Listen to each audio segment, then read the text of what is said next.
बिल्कुल जी हाँ, देखिए हादसे के बाद सिस्टम की नींद जो है वो ज़रूर खुली हुई है और तमाम जो गिरफ्तारियां हैं इस पूरे मामले में अब तक जो 3 गिरफ्तारियां हैं वो हो चुकी हैं। इसके अलावा एसआईटी का गठन जो है वो कर दिया गया है। लेकिन एक बार हम आपको फिर से तस्वीरें दिखा दें सुबह की, यही वो बिल्डिंग है। देखिए अभी भी यहाँ पर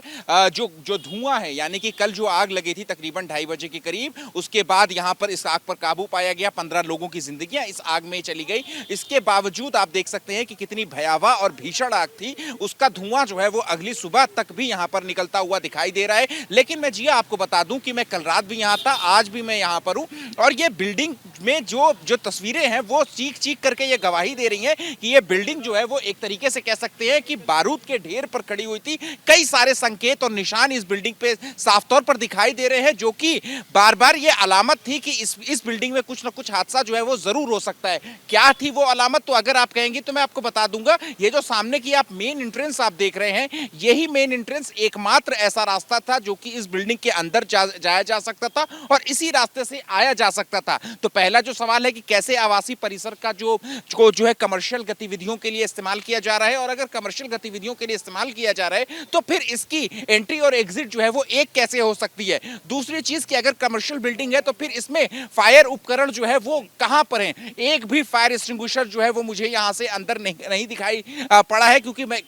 आग लगी हुई कई बिल्डिंग्स मैंने देखी हैं जहां पर लोग आग बुझाने की कोशिश में फायर एक्सटिंग्विशर्स का इस्तेमाल करते हैं, लेकिन यहां पर एक भी उपकरण जो है वो नहीं दिखाई पड़ रहे हैं। इसके अलावा जो मेन गेट है, यानी कि जिस गेट से पहली दूसरी तीसरी मंजिल पर जाया जाता है और जो बेसमेंट में जाया जाता है, उस रास्ते पर तमाम तरीके के जो एसी के उपकरण हैं, जो आउटर है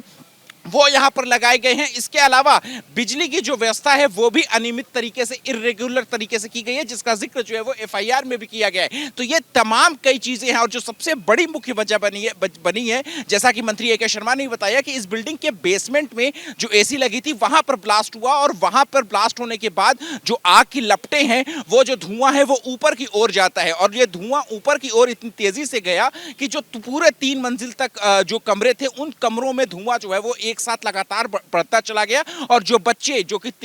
कि सेकंड फ्लोर पे जो 3D एनिमेशन और गेमिंग जोन में जो मौजूद थे, उन बच्चों को मौका ही नहीं मिला संभलने का। लेकिन अगर इस बिल्डिंग का एग्जिट पॉइंट या फिर इमरजेंसी एग्जिट पीछे की ओर या साइड की ओर अगर होता तो फिर शायद उन बच्चों के पास एक बचने का एक रास्ता उन्हें जरूर मिलता। आपने तस्वीर देखी होंगी, कुछ बच्चों ने जान बचाने के लिए केबल से नीचे उतरने की कोशिश की, किसी ने छलांग लगा दी, क्योंकि उनके पास बाहर निकलने का कोई रास्ता ही नहीं था, जो कि एकमात्र रास्ता इस बिल्डिंग में जो सीढ़ियां थी, उस बिल्डिंग में आग की लपटें इतनी ज्यादा तेज थी कि उस रास्ते से बाहर निकला ही नहीं जा सकता था। तो यह सबसे बड़ी वजह जो है वो यहाँ पर साफ तौर पर हम देख सकते हैं। मेरे कैमरा पर्सन मेहरबान सिंह से भी मैं कहूंगा कि एक बार अगर वो आगे आकर के भी इस बिल्डिंग की हम तस्वीरें दिखाएं तो आगे की जो तस्वीरें हैं वो भी जो है वो आपको यही दिखाएंगे। देखिए ये जिस रास्ते की मैं बात कर रहा हूं जिया, यही है वो रास्ता और आप साफ तौर पर देख सकते हैं कि ये जो सीढ़ियां आपको दिख रही हैं, यही एक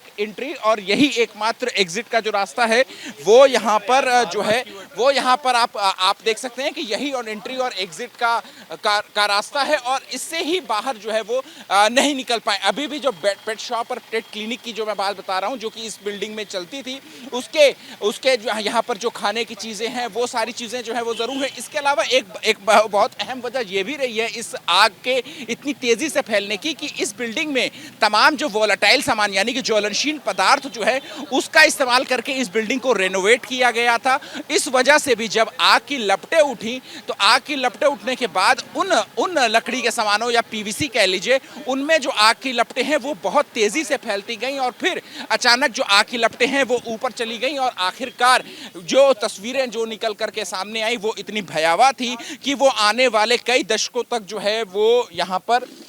लोगों को डराएंगी।